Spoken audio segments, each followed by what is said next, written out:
just as a bit of background, and this presentation isn't overly technical. By the way, how's that for the volume? Is that okay?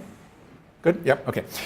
It's not overly technical, but there's kind of lots of ideas here and things that we've done that I want to pass on to you, and hopefully there's a few things to get you thinking about buildings and the engineer's role in buildings and how we can make buildings better places. So the impetus for this whole project came about a couple of years ago. As John mentioned, we've been growing fairly rapidly over the last few years. Yeah, he didn't tell you about the 20 years where the phone didn't ring. Consultant available for hire, could just call this 1-800 number. So, as we say, 25 years to be an overnight success. So, we've grown rapidly. We essentially outgrew our office that we were in Kitchener, and we needed a larger office space. So. And this is it. So there's some promotional stuff here. We've been growing, as I said, very rapidly. But this is the building that John referred to. This it's called Green on the Grand. It's on Riverbend Drive. It was part of a competition that the federal government had back in 1995 to build green buildings, and there wasn't a lot at that time. In fact, if any, and we responded to that competition. The deal was we went to a local developer and said, we'll rent the space if you build the building and make it according to our specifications. And this is the building that went up. And we, of course, monitored the energy performance of the building. And this is a metric I'm going to use throughout today, is this kilowatt hours per square meter. So it's the amount of energy consumed, both natural gas and electricity. So we take the natural gas, convert it into an equivalent energy in kilowatt hours, divide it by the floor area of the building. And so it came in at 130. A typical building runs about 400. And we'll talk about more later, at least a typical Canadian building. So at 130, we made the claim that we were the most energy efficient building in Canada, and I went around giving talks like this, waiting for someone in the audience to jump up and say, well, no, we've got one that's 100, you're a liar, and no one ever did. So I stuck with that. Although actually I am pleased to say there is now another building that's past that, and John and I were just talking about that, the Manitoba Hydro building, I think is running around about 90 is where I'm hearing it. But no, I heard it was measured, but I haven't seen it published. At least it's not published. Peer-reviewed published. It's not out there yet. But at the time there was nothing close to this. So we were pretty happy with that. But again, it was too small. We had to move on. So we needed a new building. So we set some goals for our new building, and this one would be, instead of just being a tenant in the building, we were going to be the prime tenant, or the only tenant in the building. So a couple of things we said. First one is we wanted it to be at least in Canada, the first triple LEED Platinum. And for those that aren't familiar, LEED is a green building rating system. Some terminology here, NC means new construction, CI is commercial interiors, which is essentially the fit up and the furniture that you put in. And then EBOM stands for existing buildings operation and maintenance. So it's how do you build the basic building, how do you fit up the building, and then how do you operate it over time. And actually we just heard there actually is another triple LEED Platinum building in Michigan. So we don't get a North American first. We'll have to settle for a Canadian first. So that was number one. So, and Platinum is the highest rating that you can get, and of all the projects that get LEED certification, only about 5 or 6% actually get the Platinum level. The vast majority obviously are less than that. We also wanted to then, we took Green on the Grand, and in fact, when we go back there now, we kind of walk around and some of the technology looks a little clunky. We were using T8 lamps, which were, the height of new technology at the time. We've got these great big light fixtures, indirect lighting, that you look at them and they're not nearly as slick or slim as the units today, and so on. And we said, we should be able to do a lot better. We're 10 or 12 years smarter. There's a lot of new technologies. And pretty much just on a whim said we should be able to cut that 130 in half and get it down to 65. So set that as a target. If you don't have a goal, you won't get there. So, but the other thing is it also relates to cost, because my view is anyone can make an energy efficient building if you have an infinite budget. Just take your building, cover it with wind turbines and photovoltaic panels and everything, and just generate all the power, and away you go. So you might prove it from a technical point of view, but unless it's cost effective and that the marketplace can then embrace it and roll it out, it's really not going to go anywhere. So we wanted to show that it could be done in a cost effective manner.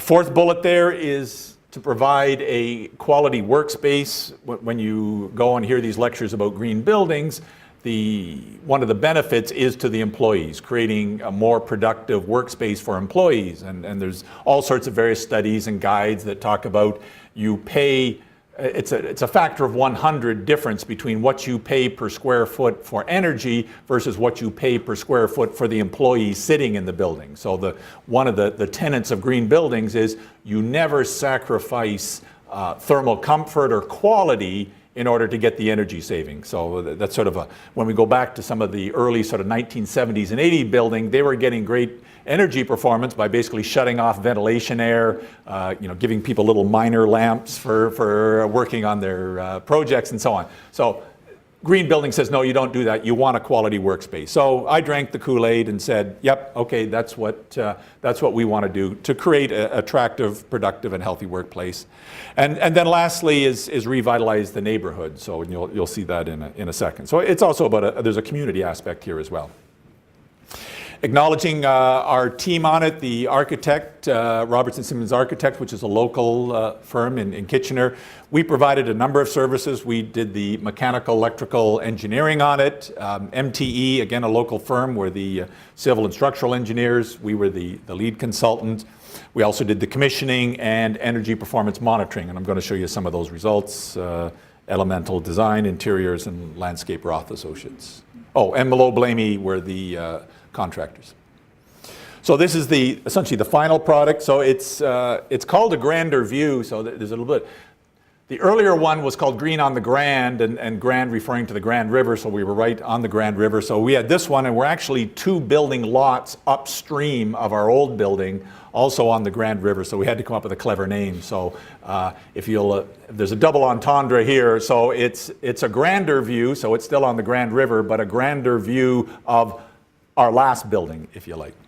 So it's about 2150, so about 23,000 square feet of office space. As you can see, there are 3 stories, designed for 90 employees, and that's the Grand River right there in the foreground. So the original site, and only in Kitchener-Waterloo would we do this. This is a prime waterfront property that is actually used as the sewer outflow for the city of Waterloo. That little shed you see in the middle is actually a water sampling station, and if you look down on the far right, you can see Waterloo's sewage going out into the Grand River. So chunk of land that really was, who'd want to build by the river when you can build right beside the train tracks and have real good train access. So this, if you can believe it, this land has sat vacant for all the time that us folks have been here. So it was used for parking trailers and things like that. And so we said part of a green building is also about, again, revitalizing neighborhoods. It's about urban densification and creating more livable cities. And so we, again, wanted to be all part of that. So here's the site. So the Grand River is on the far right side, the building at the bottom, and like a true architect, north is straight up. So you can see the building it actually runs due east-west. So the major facades are both north and south. In terms of the landscaping, there is no sod on the property, so no grass. It's all native plantings. We have employee garden plots, recycling containers. That central island is a stormwater detention pond. And then again, part of that community aspect, we donated some of our land to the Grand River Trail. So before we were in there, the trail came to an end. We've put it through there, and now people can walk, connect there, not the least of which of our employees can go for a lunchtime walk as well. So just some shots. Now, of course, these are early. The landscape hasn't fully come in, but this is that central area that we use for a stormwater detention pond. You can see that we take the water, I bet that's what this thing is. So water goes off again, typical approach is you take the stormwater off the parking lot, you collect it in a catch basin, and then we just dump it into the Grand River, out of sight, out of mind. So what we do here is instead of that, we seem to have lost. The water drains off here, goes through here. This is a bit of a swale that goes down. So we're using the landscaping to sort of treat the water, get some of the solids out, goes through a storm scepter, and then out to the storm water system. So we try to clean the water before we leave the site. These are the employee garden plots that we've put in so we can grow our own food locally. This is the video I never got to work, so this would show you some construction shots that I'll just show you the real building instead. So on the inside, just so what it looks like, the focal point, if you like, the lobby of it is an atrium. It's a 3-story space.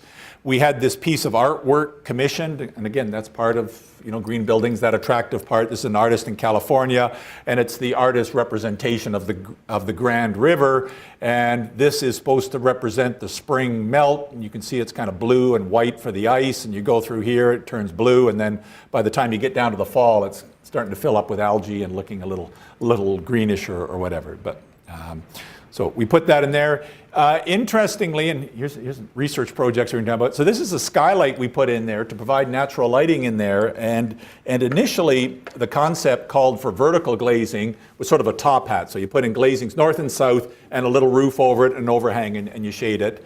And one of the things we did with our design is we sent it out for a peer review, which I'm a big fan of. If you want really good buildings, give it out to other experts, have them look at, have them critique it. And we had a fellow in the States critique it, and he looked at it and he said, I know exactly why you've done that. That's what all the textbooks say to do, because you don't want that large solar gain to come through and cause a cooling load and so on. He said, take a look at it. He says, I think you'll actually find a sloped glazing will perform better. So what the issue is, so this is actually facing due south.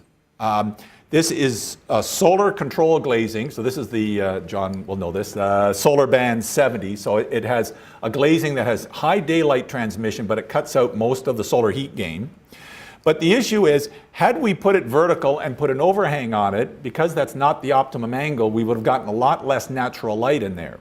And since the purpose of it is to put in natural light, if we wanted the same amount of natural light, we would have had to make it bigger and bigger. And we're adding more and more window area to get the same amount of light. And so with the solar control, we dealt with the solar gain thing, and we've put it in for the optimum orientation to get the daylighting in there. And so when we ran our energy models, in fact, our peer reviewer was in fact correct that this actually worked. It was a more energy efficient option, which frankly surprised us, and I think it surprises a lot of people because it's not what the normal daylighting textbooks say. And from a practical point of view, we haven't run into problems in terms of it being hot up at on the 3rd floor and cool in the bottom. It seems to work fairly well. Typical office spaces, lots of natural light. I'll talk about this in a second. It's a very narrow building. These are our meeting rooms over here. So all our rooms have windows, even meeting rooms. Glad this one does. No one is any more than 15 feet from a window. So all of the workers in there are at least within 15 feet of a window, and that includes meeting rooms.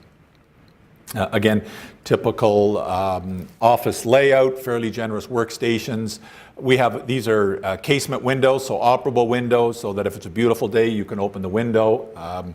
Again, mechanical engineers aren't supposed to like operable windows. It upsets the mechanical system, but whenever you're voting, people get the first vote. So they say most people would like operable windows. If it's a nice day outside, they want to be able to open the window, and heck, why not? So I mentioned this. So our building is only 12 meters wide, 40 feet wide, and it's 200 feet long. So it's a really long and skinny shape. Again, conventional thinking or philosophy is, we should have it as a square or a cube because that has the minimum surface area. And of course, we're always worried about heat loss. Keep that minimum surface area. But what that does, it means that you have an awful lot of interior space. And if you have an interior space, obviously it's not getting lighting. And I think the other aspect, and again, it ties into the mechanical system, if I have a building with an interior space, it is going to require cooling 365 days of the year. Even on the coldest day of the year, because it's an interior space, it has no heat loss, it needs cooling, whereas the perimeter space still needs heating.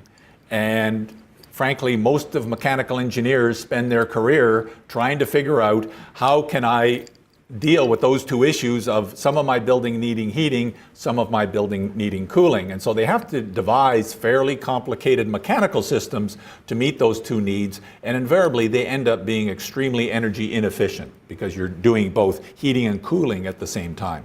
By having a very narrow building where everyone is in contact with the perimeter, the building is either all in heating or all in cooling, and it greatly simplified our mechanical system that I'll talk about in a second. So we had done that primarily from a daylighting point of view so that everyone could have that natural light in their space. So the actual construction of the building is, I call it, it's like Lego. I sometimes say glorified Lego, but maybe it's not even glorified, it's just Lego. It probably shows in the next slide. Yeah. So what it is, the walls are made out of ICF, so it's insulated concrete forms. So these are the Lego blocks put here, and you just stack them up on top of one another. And then the concrete trucks comes in and they just pour concrete down in between. And you keep the foam there. So if any of you have driven along King Street lately and seen all those new apartment buildings going up, the student housing ones, they're all constructed this same way. It's a very inexpensive way of building buildings. But not only that, it's a really well insulated system because you can see here, there's no thermal bridging through there. You end up with a solid layer of insulation through there. So we think it's actually a winning technology. So we build up these Lego blocks all the way around of that, and then we put hollow core precast slabs that are 40 feet long.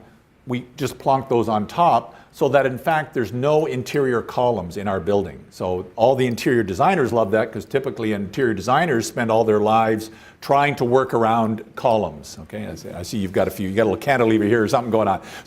So whenever you have a column, it's always going to cut into the functionality of the space, and if you're doing it properly, it means you got to make your building bigger to account for the unusable space associated with columns. So it ends up being a very simple construction. I skipped a slide, I don't know. So that's just another view of it. What I did want to point out here is, so if this is your office, you can see we have windows. This is the north side, that is the east side, and then down probably the other side is the west side. So on all these office spaces, you've got light coming from two sources. You can kind of see here, there's no shadows going on here. So again, part of daylighting design says make sure you get light from two sides so you don't get glare or a lot of contrast. So with that envelope there, it comes out to about an R25 wall. We've got roughly a 40% window to wall ratio. You can see it down here. We sort of pushed this technology as far as you could in terms of we wanted fairly large openings to get good daylighting in there, but we wanted to make sure it was effective. So we do have a sill that goes there. It's about a 2-foot sill there, and you can see the operable windows here. This is during construction, but you can see that they're open there. Windows are triple glazed, low E argon, warm edge spacer and fiberglass frames. They're essentially the most efficient you can get. By going with those windows, we eliminated perimeter heating, which I'm looking at, looks like you've got it over there.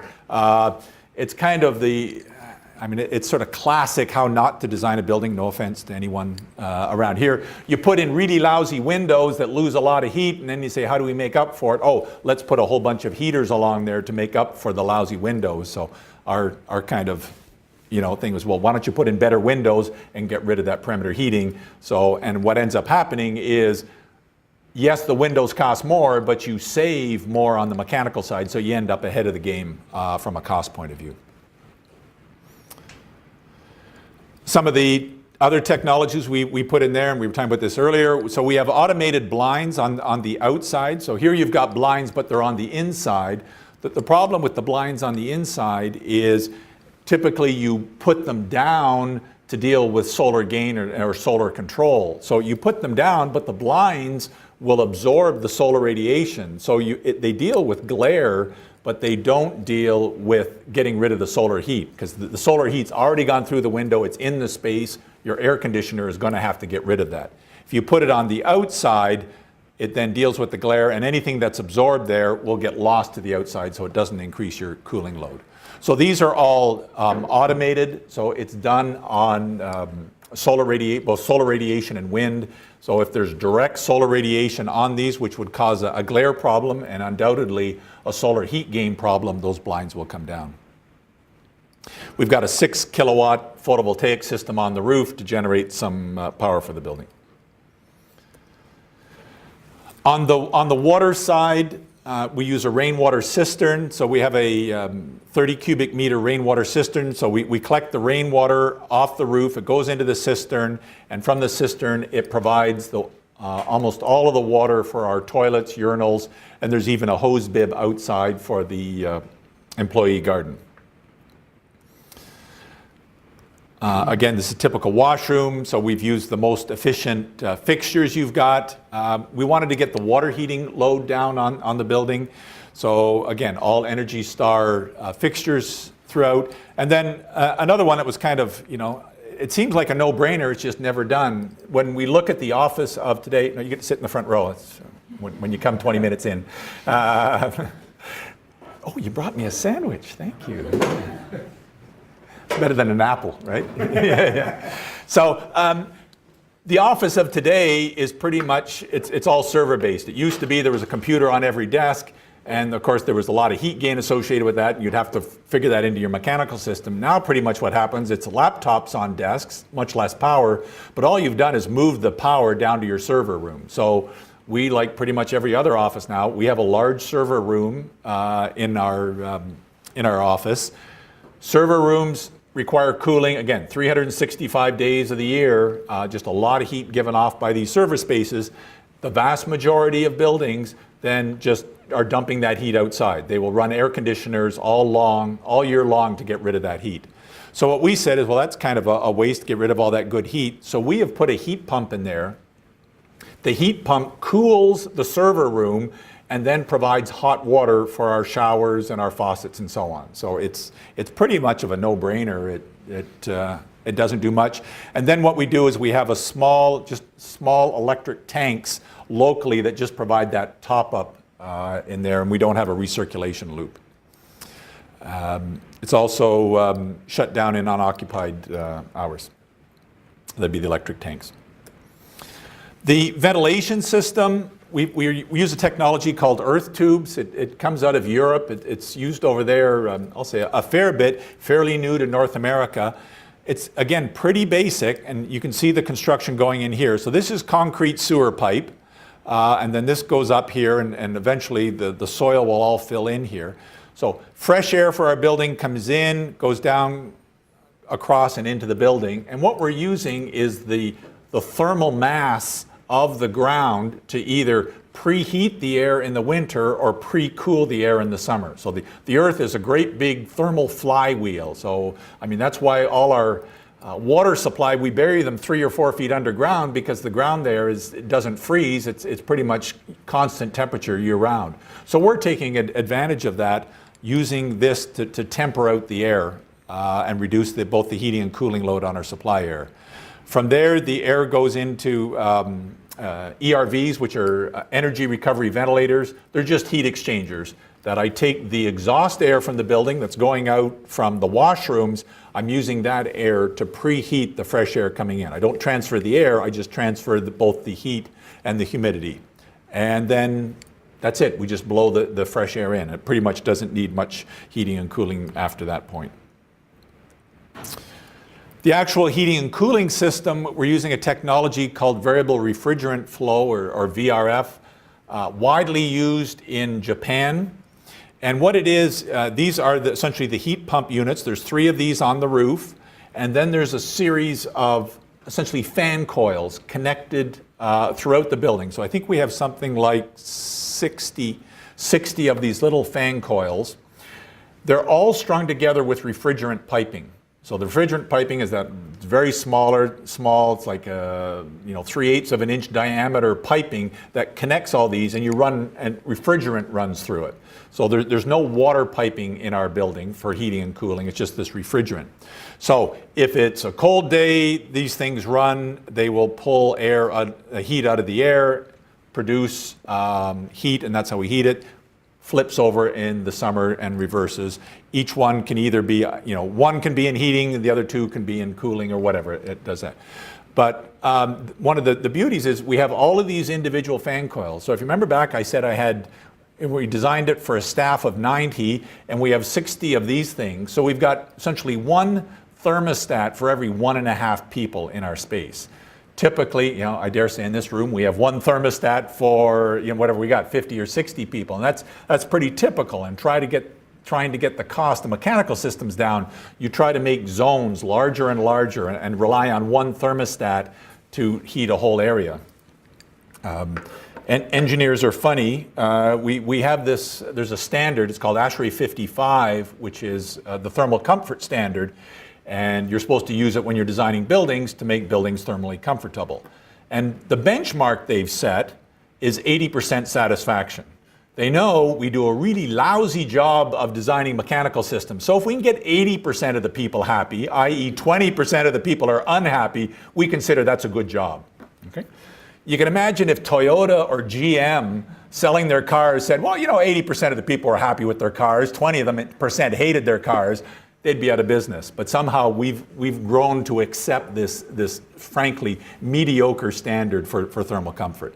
And the primary problem is, again, we're trying to get this system to serve one zone to keep 20 people happy. And the problem you have is everyone is unique.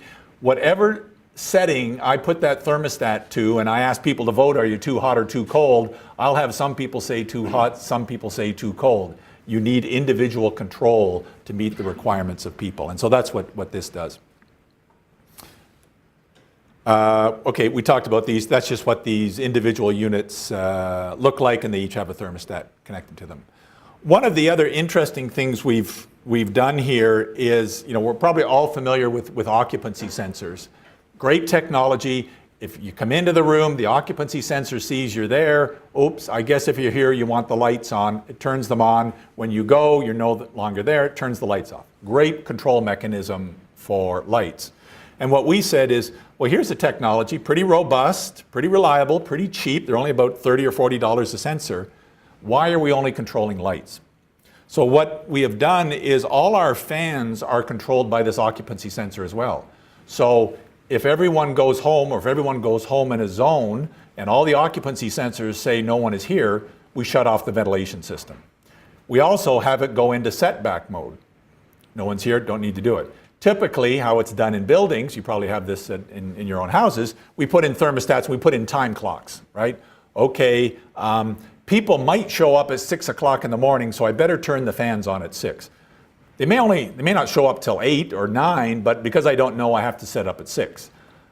I better run the system to 10 o'clock at night or 12 o'clock because I don't know how long people are going to be here. And so you end up adding a few hours of operation, both at the beginning and at the end, in anticipation that people might be there. Again, controlling out on occupancy sensors, you've got perfect control. If they're there, it comes on, if not, going. So again, I think that was a huge energy saver in our case. This is sort of what the mechanical system looks like. So we have overhead supply. So this is the air that is coming in. We use these nozzle jets. They're like the nozzle jets on airplanes. So what we're trying to do, again, I never run into a problem whenever I give these lectures. There's always how not to do things. And so this, again, pretty typical practice. So this is a combination light fixture and mechanical diffuser. And this little gap here is where they bring air in. And they're usually designed so that the air comes in and they direct it sideways because they don't want to shoot the air straight down because they will often have to bring in the air very cold and could cause a draft. And then we put some return grills up here. And this is particularly brilliant. So here's where the fresh air is coming in, folks, and here's where the fresh air is going out. So how much do you think is getting to poor John here, okay?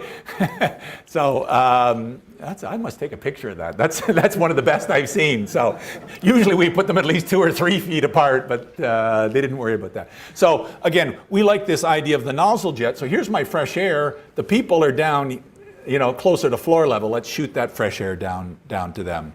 Again, I talk about it, everything controlled on occupancy sensors, operable windows. Oh, we also have daylighting sensors integral right into the light fixture. So it's real simple for the installers. They just wire them up it already comes with the daylight sensor. Couple other aspects in terms of green buildings. It's not just energy and water, it's also the materials you use to construct the building. So we had a little bit of fun with this. This is a church in Woodstock that was torn down. Actually, you can see it's in the middle of being torn down. We heard about this, got that beautiful stone, and we've used it as the exterior cladding of the building. And why not? It's great stuff. This is the St. Clair Port Huron train tunnel. That was, you can see it's decommissioned. I can see the weeds growing up. Heard about it, got this armor stone and put it, and we've used it as a retaining wall in our building. So we have a couple of other salvage materials we're using. So again, we're trying to make this building out of previous building materials rather than using virgin materials. All our paint is 100% recycled paint. And this is a relatively new technology. It's started in Quebec. We're starting to see it in Ontario now. You'll see it in some of the Home Depots and so on. They'll say, drop your paint cans off here. And if you go to the Waterloo landfill site, same thing, bring us your empty paint cans. So for a while, it was just so the region was doing it. So instead of you pouring it down the drain, they would take it there and they would dispose of it properly. Now what they're doing, there's a company in Quebec that takes all those old paint cans, they mix them together, and they have some magical process that actually removes the color from it. And they then sell this paint that's 100% recycled paint, and we use that. So don't ask me how they get the color out, but it's pretty neat, and you get a wide range of colors that you can use. So we use that. FSC wood, so that's Forest Stewardship Council wood, so sustainably grown and harvested wood, high recycled content for all our materials. This is the kitchen area. So the countertops are actually made out of paper. It's a compressed paper, and there's a resin in there so that it can get wet without the paper going soggy. Bamboo cabinets on here, and the Energy Star appliances throughout.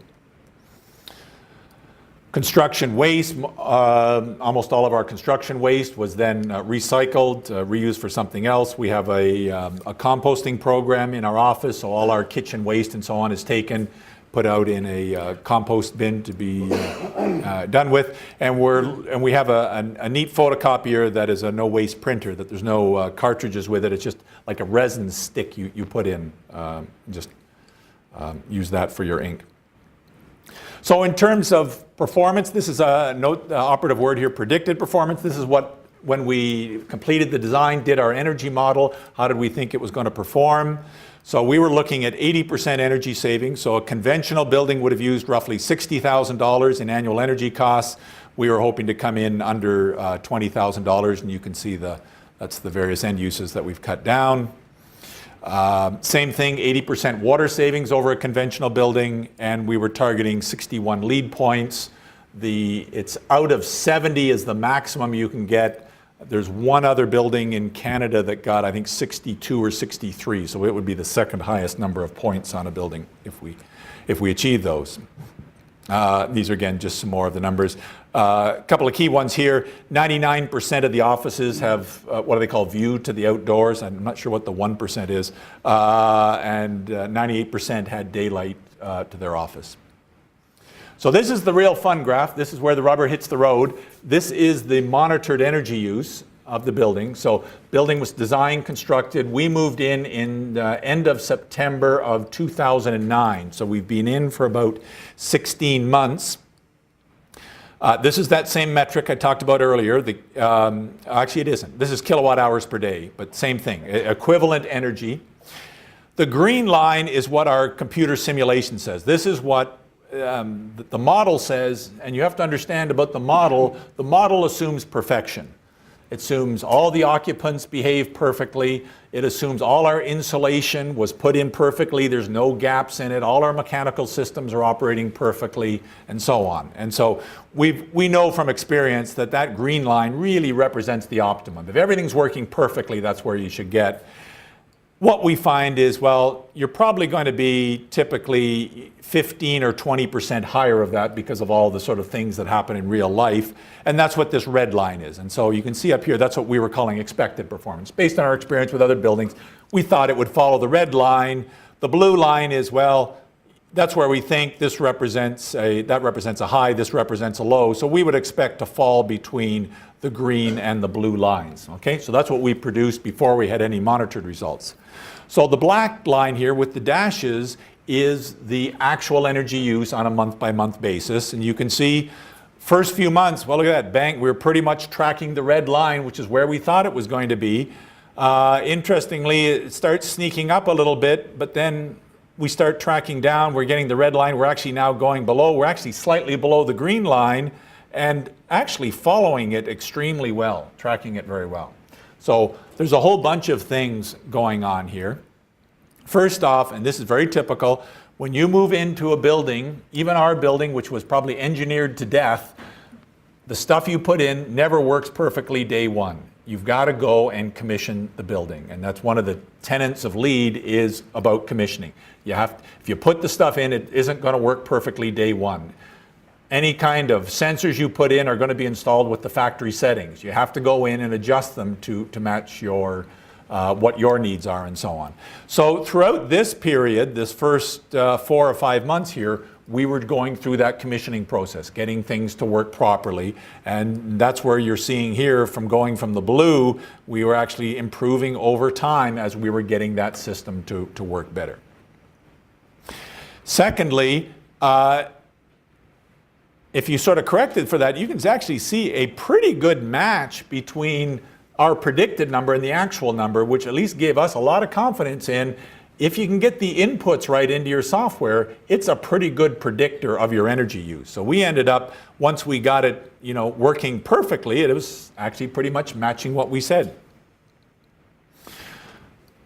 The interesting thing, we've now been in the office for more than a year, so we can compare the difference. So this first dot here, this is November of 2009. That dot is November 2010. So same month, 1 year apart. And we've actually got a 25% reduction in energy use year over year. And frankly, that's all from both what we call measurement and verification, the fact that we were tracking this all the way along, and when we were following the blue line, we knew something was wrong. Wasn't sure what it was, but we knew something wasn't working in the building. We better go figure out what it is, and then correcting the problem. And so this is almost becoming a universal constant. We're finding that you can walk pretty much into any building and you can get 20 to 25% energy savings just by making sure everything's working properly. Did you spend any money to get that 25%? No, there's no new equipment. It's just all the same equipment. It's just working properly. So as one example, we found out one of our fan systems was running 24 hours a day. Wasn't supposed to be. It was supposed to be running on the occupancy sensor, but whatever the issue was, the wire connectors or the sensor, it was running 24 hours a day, okay? So we had to go and correct that. So it was a bunch of those little things. The only cost was essentially the person's time to go and find this. But yeah, so. For everyone here, I did a similar thing for the food plant in India, and just did measurement and verification every day. They reduced their energy bill by $1.5 million, not investing one penny. And that was 15%. And that was a daily monitoring of the whole plant. Yeah. Just an email to every manager every day. 15%, $1.5 million. Yeah. Sorry, question at the back? Yeah. Is there a bit of a, I don't know if you publish this daily within the staff, but maybe there's a bit of competition. Okay, let's lower what we need to, okay, I can put up with 20, 19 degrees. And then, so that's why over the culture of the corporation changes to achieve these better numbers? I'm going to say yes and no. So there was no, this isn't kind of a freeze in the dark, who can sweat it out the most or whatever. So I wouldn't say there's any of that. Having said that, we do have a kiosk in our lobby, and we have real-time monitoring of the energy use of the building. And we're starting to use this more and more, and we see this as the big thing. I think your point's well taken. Give the occupant feedback. And one of my ideas that I'm going to patent if someone doesn't beat me here, on that kiosk have a little green, yellow, and red light on top, and that people walk in, and green, hey, our energy use is good. Yellow, we're in trouble. And red, guys, we're using a lot of energy, smarten up sort of thing. And certainly we've seen a lot of this. Whenever you give, people want to be engaged. If you give that feedback, they can do that. So. Yep. Do you think that you'd be able to get it down to the individual level, that sort of feedback the occupants, so you say this occupant's doing really well, maybe this one perhaps is. I mean, there are systems, and you can do it. I mean, you run it through your network where you can actually put it to people's computers there. I mean, a lot of the energy use isn't down at the computer level. Now there is a system, DALI is the trade name, DALI, where you can put lighting control at the individual occupant level. I mean, the problem with most office buildings like this, overhead lighting, you walk in, it is what it is. And if you don't like it, tough, right? There's nothing you can do about it except for getting paper and taping it over or whatever. In the DALI system, it's an addressable system. So you can at your desk say, actually, you know what, it's a little too bright at my desk, and you can throttle it down, or conversely, you can move it up and down. And so some of the numbers I've seen is you get kind of 10% savings just off the top. That, again, you give people control and you actually get the savings. When you try to have this homogeneous, everybody gets the same, you don't get it. So pretty good news. So this is, again, just sort of saying the same thing, but this is broken out. This is our proposed where we thought it was going to be. You can see we ended up at that, a little over 65 here, but we picked up some PV down there. We were initially running at about 80 kilowatt hours, and we've now got it down, so we're actually running now slightly below our predicted value. So that target we set of cutting the energy use in half, we've now achieved. So how does that compare to other buildings? It's really important to put it in context. So this is a graph. I've presented this a few times. We have a lot of fun with this. So this orange bar is the average energy use of office buildings in Canada. And you can see it's just a tad under 400 kilowatt hours per square meter. And this is from Natural Resources Canada. They published this data. These blue bars, A through H, are a number of LEED buildings, green buildings that we've worked on, not our building, other people's buildings. And as part of that work, we go and do measurement and verification on those buildings. And you can see that the range that we're getting here, here's one at 150, there's another one here up in 350. Bit of a range. The average is sitting here, which is a 40% reduction. So big picture, 40% reduction in energy use is pretty darn good. It does show that we can make significant reductions. We had on our building, we're way down here sitting in at 68. So again, good news is we design buildings so poorly and so wastefully, there's huge potential for energy savings. This is the same thing on water. Data, frankly, isn't as good as what water consumption is. The best we could find is a typical office building. You use 50 liters of water per day per person. If you think of it, a typical toilet is somewhere around 6 liters per flush. Those are the new ones. Older ones are 13, maybe even 20 liters per flush. So, flush a toilet 2 or 3 times a day, use the lab faucets a few times, and you can see pretty quickly you're up at 50 liters per person per day. So what were we predict? We were predicting a total of about 14 liters per day, but 5 of that coming from the cistern, so we were only purchasing 8 from the 8.7 from the city. Our actual monitored number is our total demand is down a little bit. We're sitting at 7.9 liters per day, so purchased water. So again, huge savings. That's just a breakdown of where the water is used in there. Maybe I'll skip that. So again, I recently wrote an article that had the title the building was a success, but the patient died. In other words, we have all these architectural masterpieces that get put on the front pages of architectural journals, but never anybody goes back and says, well, did the people inside actually like the building? And so again, this is part of that, creating a building that people like. So there is, it's actually the University of California at Berkeley has developed an occupant survey. And they have had this survey used on hundreds of buildings across North America, and so they have this huge database. And so we went to them, we used their same survey, it's a web-based thing, so we had our employees fill out the occupant survey, the data all goes back to the university and they do the analysis, they give us a report back on how we did.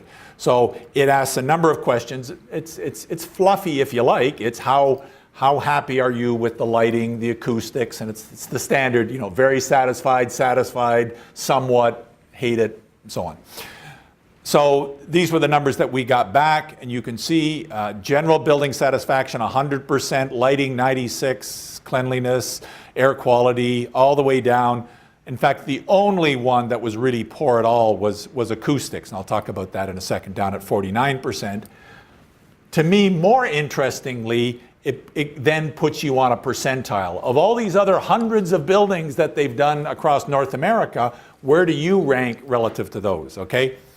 Well, I guess if we're 100, by definition, I guess you're in the 100th percentile, but look at this. So even though we're 96 in lighting, 99th percentile, 95, 99, 99, 96, how would you like these as your freshman average when you're going out for co-op interviews, okay? So even the acoustics is the only one that's down. We're at 70%. So even though only 49% of the people were satisfied, guess what? There's a lot of other buildings people aren't satisfied with.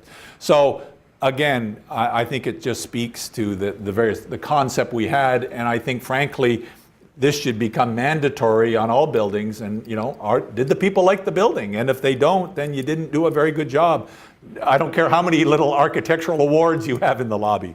So, so having said that, we did recognize that it fell down a little bit on the acoustical quality, and what's that issue?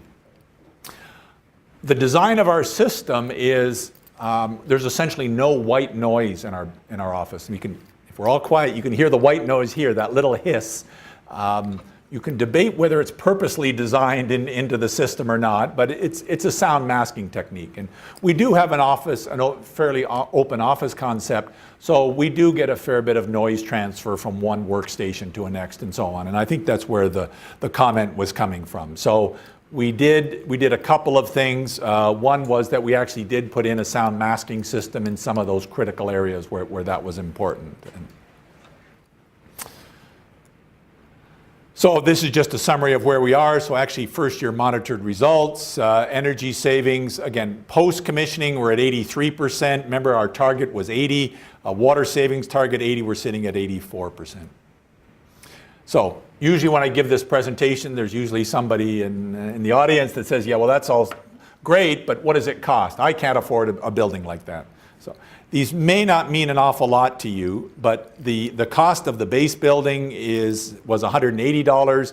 The fit-up was a further $70. So the fit-up is the carpet and the ceiling tiles and so on. Total cost of $250 a square foot. That's all in, all design fees and everything. It doesn't include the land. A typical building on campus here, I dare say, is in the 300 to 350 range, and yeah, somewhere around there. So we're at 250. So it's a little bit of an unfair comparison. A university building you would expect it to be a little more expensive. But this is not an outrageous number by any stretch of the imagination. We've tried to figure out, quote unquote, what's the incremental cost.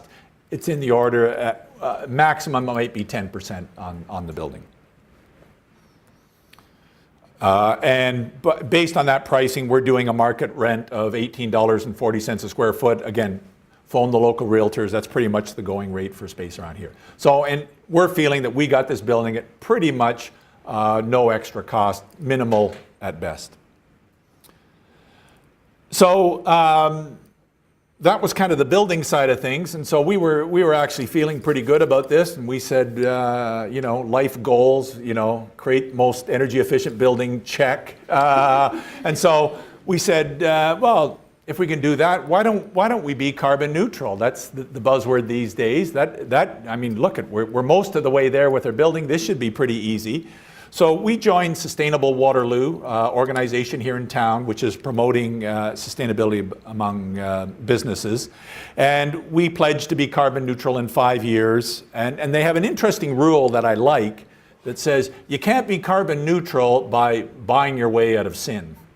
Most people say we're carbon neutral, and the way they did that is they just bought a whole bunch of credits from wind farms and so on. So they didn't really change their building or their practices at all. They just bought credits that somebody else did the right thing. Their rule is you can only buy up to 50%. Or another way of saying it, if I save 1 unit of energy, I can buy one. So it's a real nice lever on that. To make a autonomous building that doesn't require any energy, well, no one's done it. Well, we used to do it, we lived in caves. That was the zero, but yeah, we've progressed past that a little bit. So no one yet has come up with a zero energy building. So it's a pretty hard thing to do.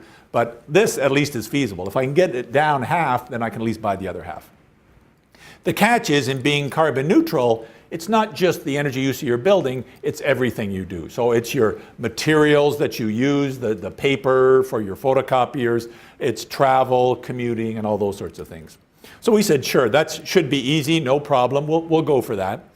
So we went, and the first thing you have to do is you have to go out and do a carbon inventory. So we did that, and that's kind of where we then became a little more humble in what we've achieved. So good news, our utility use, we were stellar. That's this, I lost my pen here. That's that purple wedge, the 10%. Of all the carbon associated with our business, only 10% is associated with our building use. Great job, 80% reduction, but it's 80% reduction of probably the smallest wedge. What went wrong?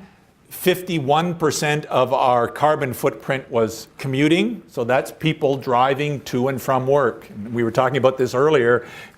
If I build a green building and put it out in a farmer's field 20 miles from town and everybody has to drive their car to it, is it really a green building? This would suggest no, that's terrible. So 51% of our carbon footprint was associated with commuting. Shame on us, the other 39% was for business travel. So driving and flying around the country trying to create green buildings is costing us another 39% of our carbon footprint.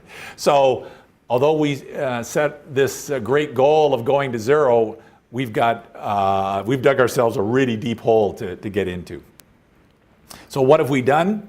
I'm a great believer in you manage what you measure. So all of a sudden now our focus has turned to transportation energy. We got to get our transportation energy down. So what have we done? We have a online tracking tool that our employees use. The same way when you go in every day and you fill your timesheet, I worked so many hours on this project, so many on that. The same thing you do is you said, how did I get to work today? Did I drive? Did I carpool? What kind of vehicle did I drive? And so it's just like your timesheet. You fill this all in, and just like a project where we track how many hours you spend on a project to make sure we're making a profit on it, we also track how many kilometers people are driving and what our carbon footprint is. And we can then see who the offenders are, and there's a mechanism to get people to encourage them to use different forms of transportation. So how are we doing? So here's our 2009 results. So again, 2008 was our initial one. Here's where we are in 2009.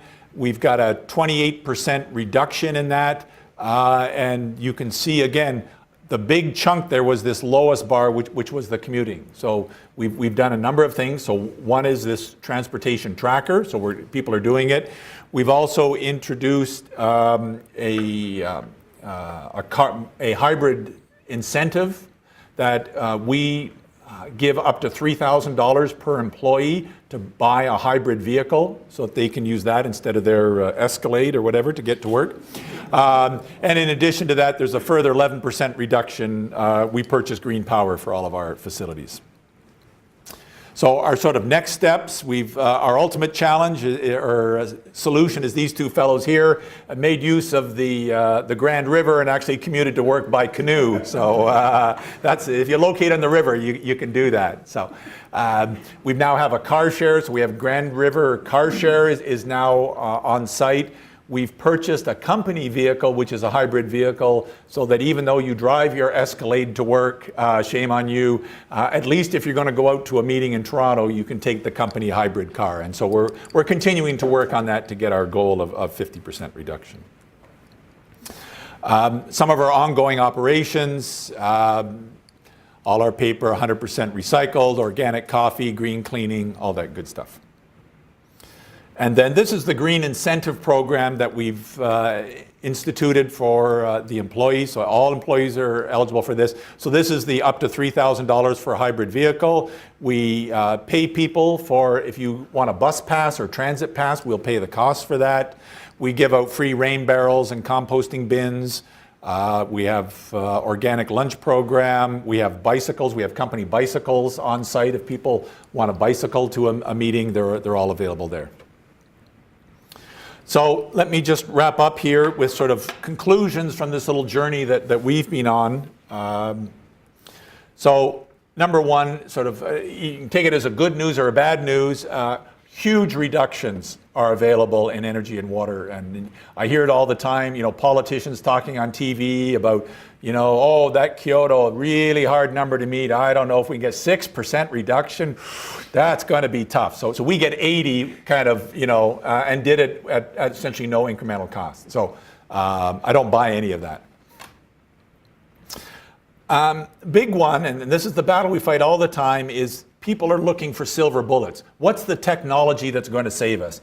We don't need any technologies. The technologies are all here. It's essentially good engineering design. And that's why I'm glad you're all here, because you got to do it. So stuff, an occupancy sensor controlling the ventilation system. The ERV exists, the occupancy sensor, you just got to wire them together. Pretty straightforward. Monitoring energy use. You can't just put all the stuff in, walk away and say, great, this will be a great performing building. It's an ongoing process of monitoring how you're doing. As soon as you go offside, find out why that is and correct it. And frankly, and then our bigger challenge, buildings are a piece of cake. Now try working on transportation. I'm afraid we all love our cars, and it's hard to get us out of our cars. And that's really the big challenge, and that's what we're starting to work on. As a company, the next thing we're starting to look at is the whole concept of green communities. You can have a whole city of sustainable buildings, but if the city itself is not sustainable and green, you're not going to make the progress. We've got the way we plan cities is typically you have zoning, which says residential goes here, commercial goes there, retail goes there. The only solution is to have highways that connect them all. And so we couldn't design more energy inefficient cities than we're doing now. And I think that's going to be the big challenge moving forward if we're going to try to address our issues of climate change and so on. And finally, I think going green takes commitment from the top. That's the role I provide in our company. It would be the same in this institution or everywhere. It's got to be a top priority, and it is with us. So with that, thank you for your attention.